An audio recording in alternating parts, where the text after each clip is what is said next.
this is a tumble dryer door from an Electra dryer,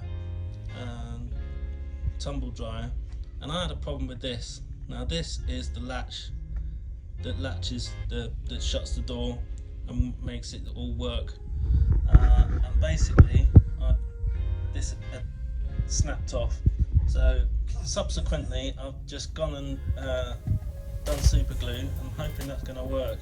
It feels quite sturdy. So basically all I did was I took off all the screws here, and then undid it, and you can see underneath there's the mechanism under there, and then if I just turn this around, you'll see that there's a little rod that's holding it in place. You take the rod out by lifting it up here, and then that just pops out like that, and then you replace the new one, or in this case I've just done a little bodge job. Hopefully it will fix the problem. You just slip that back in there and then put it all back together, and then hopefully it will all work. As you can see, I've done it and it's all worked. It all works well. As you can see, that all stays fast in there and it pulls out, and it's quite nice. So that's really worked well.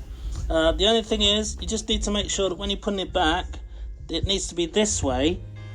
I made the mistake and it went out that way, and it didn't work obviously, and this was much harder to get on this bit here when I was redoing